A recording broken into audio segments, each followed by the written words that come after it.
Assalamualaikum warahmatullahi wabarakatuh. Selamat pagi, Pak Satrio, sebagai dosen Psikologi Industri dan Organisasi, serta rekan-rekan dan teman-teman semuanya.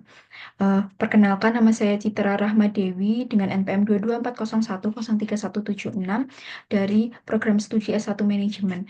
Nah, hari ini saya ingin mempresentasikan tugas individu mata kuliah Psikologi Industri dan Organisasi. Nah, dewasa ini dunia bisnis global sedang mengalami pergeseran besar-besaran, bukan hanya dari analog ke digital, tetapi juga dari tenaga kerja manusia ke otomatisasi at- dan kecerdasan buatan atau AI.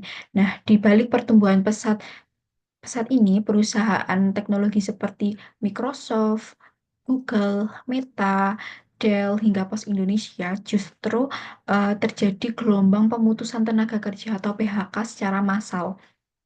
Nah, dari ribuan eh, karyawan yang diberhentikan, benang merahnya atau jelasnya itu karena adanya adopsi teknologi eh, menggantikan peran manusia secara sistematis.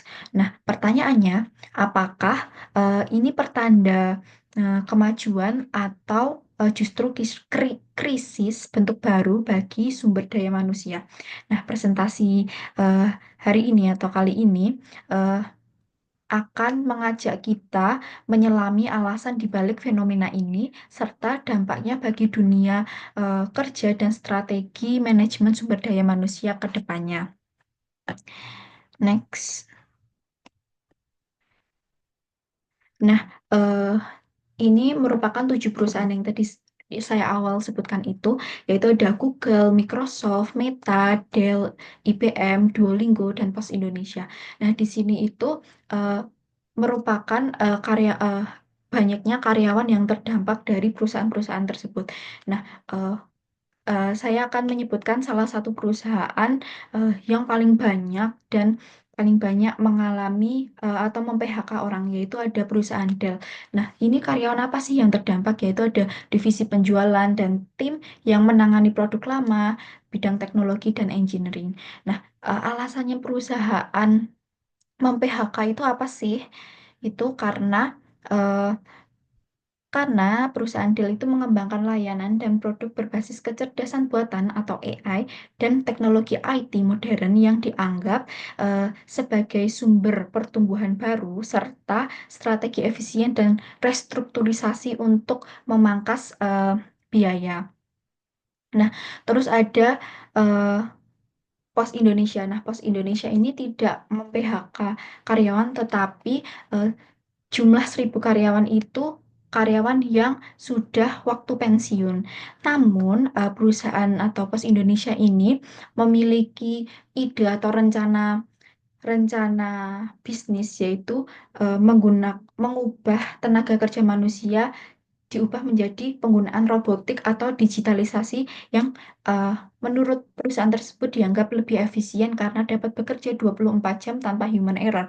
Nah, bisa eh, dibayangkan kalau eh, ini tidak kalau human atau orang yang atau tenaga kerja yang melakukan pekerjaan 24 jam tanpa henti itu eh, perusahaan malah akan dipidana. Makanya Pos Indonesia ini ingin mengadopsi penggunaan robotik atau digitalisasi ini. Terus ada perusahaan Google, terus ada perusahaan Meta yang mem-PHK itu karena eh, ingin meningkatkan standar kerja dan mengeluarkan karyawan yang berkinerja rendah. Terus next.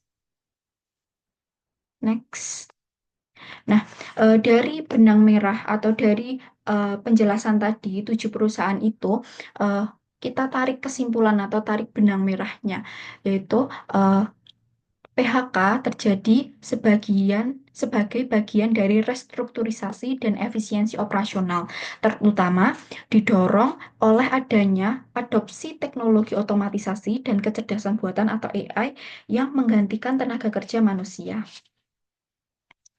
Next, dari ketujuh perusahaan tersebut itu malah terjadi peningkatan laba atau pertumbuhan bisnis. Nah, ada Google dengan pertumbuhannya itu sebesar 13,9%, Microsoft 15,7%, Meta 21,9%. Dell ini sempat mengalami penurunan sebesar 14%, namun Dell itu melakukan pada tahun 2025 terjadi pertumbuhan sebesar 7,8%. Terus ada IBM yaitu 1,4%, terus Duolingo yang paling banyak pertumbuhannya sebesar 40,8%.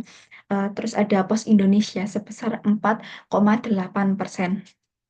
Nah, next. Nah, eh, ini pasti ditanya, mengapa sih melakukan PHK karyawan ketika perusahaan mengalami pertumbuhan dari tabel tabel tadi. Nah, yang pertama itu ada efisiensi operasional dan otomatisasi. Nah, eh, perusahaan mengganti tenaga kerja dengan teknologi atau otomatisasi seperti AI, terus robotik, seperti itu ya. Contohnya, Pos Indonesia itu kan ingin menggantikan eh, robotik tenaga kerja menjadi robotik itu untuk menggantikan eh, untuk otomatisasi atau menyortir paket selama 24 jam nonstop. Gitu. Terus yang kedua ada restrukturisasi bisnis. Apa sih itu? Yaitu mengubah struktur menjadi lebih ramping atau fokus. Contohnya itu perusahaan IBM. Kalau dilihat dari beritanya itu, IBM itu menutup kantor di China sebagian dari pergeseran operasional ke negara dengan biaya yang lebih efisien. Nah, yang kedua ada perampingan divisi non prioritas. Nah, ini tuh divisi yang kurang strategis atau relevan untuk masa depan, makanya ditutup. Jadi, contohnya itu Meta. Meta itu memberhentikan karyawan karena lebih fokus ke metaverse dan AI. Terus ada kalau dari perusahaan Dell itu turunnya permintaan PC atau hardware. Terus ada overhiring atau overstaffing pada masa pandemi. Nah, pada eh, pada saat pandemi itu kan banyak perusahaan merekrut besar-besaran pada pandemi karena kebutuhan e-commerce, layanan online. Tapi setelah itu tuh tidak butuh sebanyak itu, jadinya melakukan pemangkasan tenaga kerja. Contohnya perusahaan Google. Terus sih, next.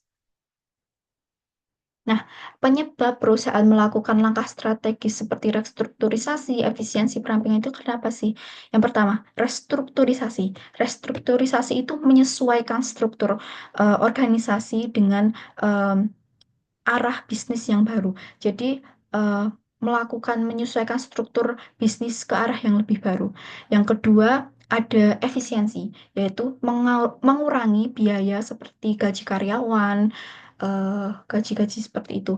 Nah, itu kenapa sebabnya perusahaan ingin menggantikan menjadi AI itu yang pertama karena AI itu kan tidak tidur, AI tidak sakit, tidak eh, AI itu tidak menuntut, hanya butuh listrik saja dan eh, data. Nah, dari sini perusahaan itu ingin melakukan efisiensi itu karena menurut perusahaan memiliki dampak lebih banyak daripada tenaga kerja.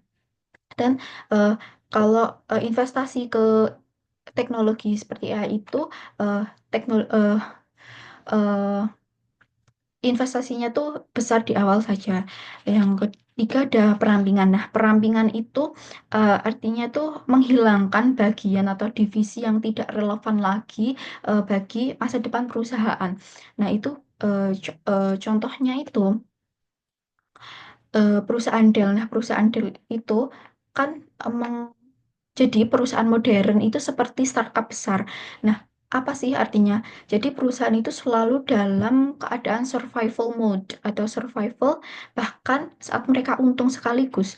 Jadi contohnya itu Dell. Dell itu kan melakukan PHK sebanyak 12.000 orang tadi yang ada di awal itu karena em, karena penjualannya turun. Jadi eh, perusahaan ini melakukan survival mode untuk menanggulangi eh, collapse. Terus bagaimana bisa perusahaan yang ramping mampu menumbuhkan profit dan berekspansi. Nah, secara singkat saja, ramping itu artinya cepat. Cepat itu relevan, relevan itu dipilih pasar. Yang lambat meski besar itu akan punah.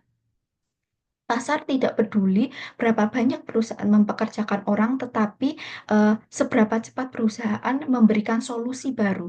Jadi perusahaan yang ramping tahu satu hal pentingnya itu kecepatan inovasi adalah pertahanan yang baik di era digital ini. Next. Oh, maaf. Next. Nah, ini teknologi yang bisa menggantikan karyawan. Ini ada 5 contoh seperti AI chatbot itu. Implementasinya chatbot itu menggantikan ratusan call center di e-commerce atau bank. Jadi ini bisa mengotomatisasi 24/7. Jadi eh, jalan terus. Terus ada robotik, yaitu jadi implementasinya tuh bank dari perusahaan asuransi, mengganti staff entry di data. Terus ada AI content generator, yaitu cuman menggunakan prompt aja. Jadi perusahaan media itu eh, menggunakan AI untuk eh, input-inputnya. Terus ada AI coding, terus intelligent document processing, itu kayak staff arsip, input data, gitu. Next. Nah, penutup. Apakah tenaga kerja manusia akan tergantikan oleh teknologi robot atau AI? Menurut saya, ya. Menurut saya benar akan tergantikan. Jadi mayoritas fungsi manusia akan tergantikan, bukan hanya sebagian, namun eh, yang bertahan bukan profesi tertentu, melainkan manusia yang mampu bergeser dari peran ke nilai. Nah, ini contohnya. eh, Guru SD. Guru SD kan mungkin bisa saja tergantikan AI karena eh, sekarang AI itu banyaknya pengetahuan yang bisa kita dapatkan dari teknologi di zaman sekarang. Nah, guru itu perannya atau sebagai coach atau karakter atau pemberian karakter atau pembentukan melalui pembentukan nilai anak. Jadi gimana seorang guru itu memberi pembentukan karakter bagi anak agar bisa membedakan baik dan benar sehingga mereka itu dapat memanfaatkan teknologi eh, secara baik gitu, tidak negatif. Terus jenis pekerjaan apa sih yang sebaiknya digantikan oleh AI? Yang pertama, pekerjaan yang rutin atau berulang. Eh, yang kedua, layanan sederhana, terus pekerjaan beresiko tinggi. Seperti itu. Next. Selanjutnya, tantangan SDM ketika perusahaan menerapkan kebijakan penggunaan teknologi robot dan AI secara masif. Yang pertama, eh, manusia kehilangan identitas dirinya. Apa sih maksudnya? Jadi bagi banyak orang, pekerjaan itu bukan hanya sekedar mata pencaharian saja, tapi sebagai identitas diri. Jadi, ketika peran mereka diambil oleh AI atau mesin, HR itu tidak hanya menangani atau mem-PHK orang saja, tetapi juga krisis eksistensial. Jadi, eh, eksistensial karyawan atau karyawan itu merasa eh, dirinya itu sudah tidak bermakna karena adanya penggantian identitas ini. Terus yang kedua, karyawan yang memiliki status quo. Nah, status quo itu tuh seperti karyawan yang cenderung mempertahankan keadaannya seperti sekarang. Jadi eh, mereka itu tidak mau keluar dari zona nyaman, jadi menolak perubahan. Nah, ini menjadi tantangan eh, HR dalam eh, menerapkan kebijakan penggunaan teknologi ini. Yang ketiga ada resistensi dan ketakutan budaya lama. Nah, resistensi ini banyak karyawan yang merasa AI itu musuh, padahal AI itu bisa menjadi partner yang bukan hanya jadi HR ini tuh harus mengedukasi bukan hanya resolusi teknologinya saja, tetapi juga psikologisnya. Yang keempat, kesenjangan keterampilan atau skill gap yang mana itu menjadi tantangan MSDM ketika perusahaannya menerapkan kebijakan penggunaan teknologi robot dan AI secara masif. Nah, di penghujung eh, presentasi. Terima kasih atas perhatiannya. Jika ada salah kata mohon dimaafkan, dan kebisingan yang terjadi. eh, Sekalinya mohon maaf. Wassalamualaikum warahmatullahi wabarakatuh.